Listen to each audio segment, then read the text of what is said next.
merah berubah menjadi pucat. Ternyata setelah beliau mengajar, beliau ngomong sama muridnya minta tolong. Pundak beliau digigit lebih dari 11 sengat. Kau tidak kabarkan dari tadi. Kenapa kau kabarkan terakhir? Apa kata beliau? Aku tidak mau fokusku di dalam menjelaskan tentang kalamnya Rasulullah menjadi ya kepada Imam Syafi'i. Hadirin rahimakumullah. Ya, kita الفاتح لما أغلق والخاتم لما سبق ناصر الحق بالحق والهادي إلى صراطك المستقيم وعلى آله وصحبه حق قدره ومقداره العظيم.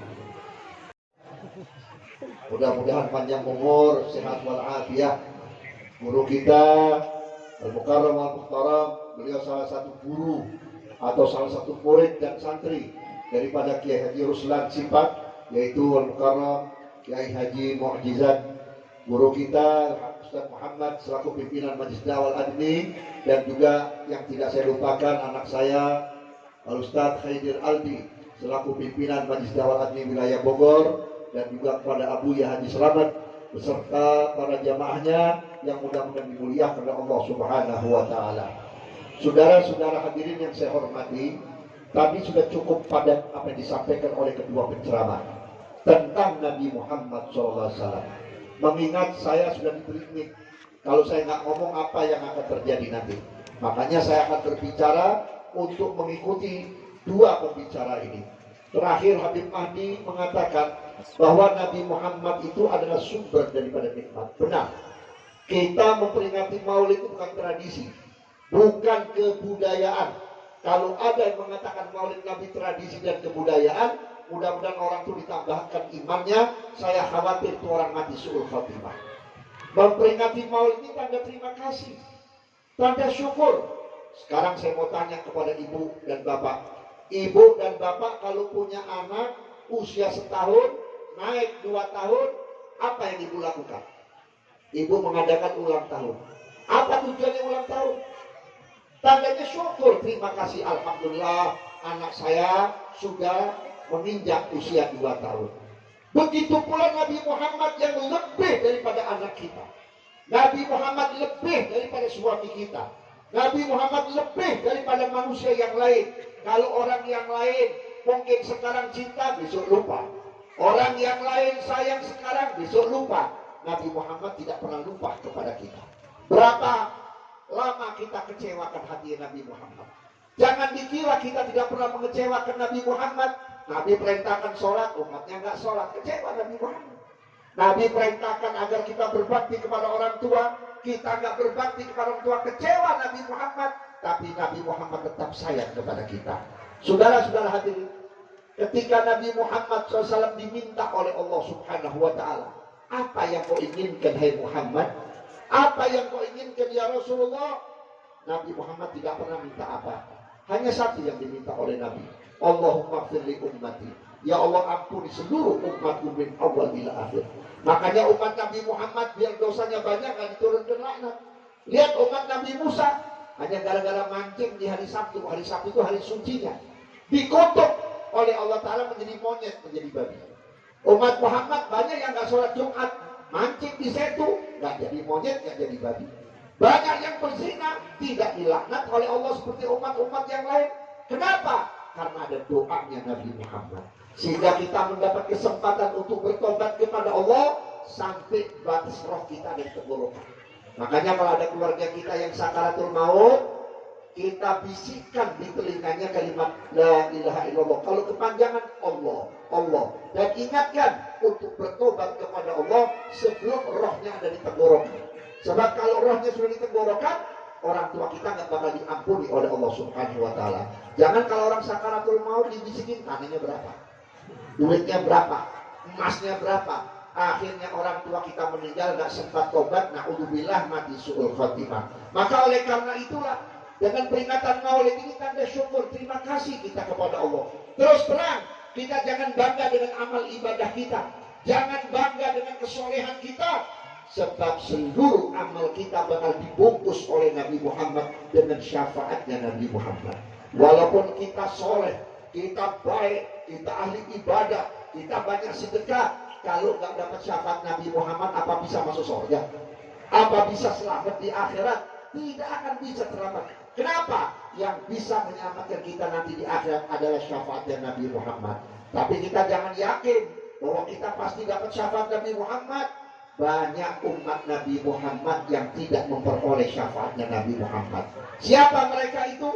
Mereka itu diantaranya al-aquli walidayhi, anak yang durhaka kepada orang tua. Anak yang sampai ibu bapaknya meninggal, gak ada kesempatan minta maaf. Atau orang tuanya belum memaafkan. Anak seperti ini diusir oleh Nabi Muhammad, tidak diakui sebagai umatnya, dan tidak akan mendapatkan syafaatnya Nabi Muhammad. Makanya kalau ada orang tua, ada ibu, ada bapak, mumpung masih hidup, kita minta maaf, minta ridhonya. Jangan sampai nanti di mahsyar kita dibuang oleh Nabi Muhammad, tidak memperoleh syafaatnya Nabi Muhammad. Yang kedua siapa? Al-aqul li jirani, orang yang selalu berbuat kesalahan, berbuat perbuatan yang menyakitkan para tetangga. Hati-hati, tetangga itu amanat Allah. Bahkan Nabi Muhammad pun juga menyatakan dalam hadis yang diriwayatkan oleh Imam Bukhari Muslim. Apa kata Nabi Muhammad? Man kana yu'min billahi wal yawmil akhir falyukrim jarahu. Siapa yang merasa beriman kepada Allah dan hari kiamat, hormati dan muliakan tetangga. Kenapa sampai di situ Allah tekankan, Nabi tekankan agar kita memuliakan tetangga? Ternyata tetangga itu lebih dari saudara. Walaupun kita punya kakak atau kita punya saudara seorang presiden, kalau kita punya rumah kebakaran, siapa yang nolongin pertama? Tetangga. Kalau kita ada kematian di rumah, siapa yang nolongin pertama? Tetangga. Kalau kita mau merencanakan sesuatu, musyawarahnya kemana? Bukan ke saudara, ke tetangga. Maka oleh karena itu sampai dianjurkan oleh Nabi, kalau ada yang memasak sesuatu, tercium baunya, maka kita harus menambahkan air di sayur tersebut untuk mengirimkan kepada tetangga. Terutama ibu-ibu nih, kalau siang-siang goreng ikan asin, jangan beli sedikit, belinya banyak. Kenapa? Karena ikan asin digoreng di sini di masjid kecil. Maka oleh karena itu bagi-bagikan, jangan sampai orang ngiler. Nanti kalau tetangga ngiler, ya itulah gara-gara ikan asin darahnya naik. Gara-gara ikan asin nggak stroke. Bukan ikan asinnya yang salah, karena kita tidak memperhatikan tetangga yang ngiler gara-gara ikan asin. Maka di sini hormati tetangga. Kemudian siapa lagi orang yang tidak memperoleh syafaat Nabi Muhammad? An-namimah, orang yang suka ngadu domba. Hati-hati, ini zaman-zaman akhir. Kita sedang diadu domba. Umat Islam dibenturkan satu sama lain. Habib sama kiai dibenturkan, santri sama santri dibenturkan, ormas-ormas Islam dibenturkan. Supaya apa? Supaya kekuatan umat Islam di Indonesia yang mayoritas ini melempem dan lemah.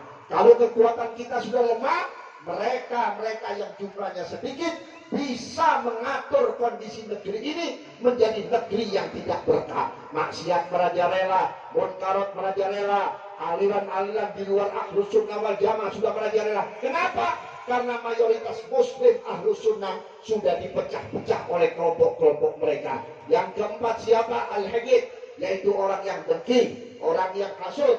Makanya kalau ada orang yang hasud kepada kita, memang nggak temen, tapi orang yang dihasut itu naik derajatnya. Saya seringkali katakan, kalau ada orang yang hasut sama kita, kita bakal naik derajat, kita bakal diangkat derajatnya. Dulu di zaman Imam Hasanul Basri, ketika tawaf, ada seorang ibu bawa anak bayi, muterin Ka'bah. Kemudian Imam Hasanul Basri mendengar doanya ibu kepada anak tersebut. Apa artinya? Ya Allah, jadikan anakku ini kalau sudah besar menjadi anak yang dihasut orang, menjadi orang yang selalu dihasut orang. Imam Hasanul Basri menegur, "Hai ibu, jangan sembarangan berdoa. Ini depan Ka'bah, diijabah doa ibu." Kata ibu tersebut, "Saya nggak salah mendoakan anak saya." Kenapa? Kok ibu mendoakan anak supaya dihasut orang? Kalau anak saya nggak dihasut orang, nggak bakal jadi orang besar, nggak bakal jadi orang besar. Lihat Nabi Muhammad, saking agung derajatnya, sampai detik ini masih banyak yang hasut. Makanya kalau masih ada yang hasut sama ulama, hasut sama habaib, berarti habib dan ulama derajatnya naik, saudara. Mereka yang hasut setiap hari diambil nikmatnya oleh Allah Ta'ala. Setiap hari diambil nikmatnya Allah Ta'ala. Setan atau iblis laknatullah itu ibadahnya luar biasa. Sujud kepada Allah 80.000 tahun. Allah berikan ilmu yang lebih sampai malaikat pun sempat belajar kepada iblis. Kenapa dilaknat oleh Allah? Satu, sombong kepada Nabi Adam. Kedua, hasud kepada Nabi. Anak setan, betul nggak? Sebab yang nggak suka sama Nabi cuma setan. Sampai kuman-kuman terkecil, makhluk Allah yang terkecil, yang tersembunyi di bawah tanah, ketika Nabi lahir itu besar pun goyang, bukan gempa, goyang karena senang kelahiran Nabi Muhammad. Hanya setan yang nggak senang. Makanya kalau ada maulid Nabi orang nggak senang, jangan pun nyumbang, nggak senang pun tidak, berarti ciri anak setan para hati. Betul nggak? Jangan dikawinin anaknya, jangan dikawinin anak dan keturunan. Kenapa? Takut kita besanan sama setan. Mudah-mudahan di Bogor nggak ada setan. Kalau ada kelompok-kelompok setan kita usir para hati. Saudara-saudara hadirin.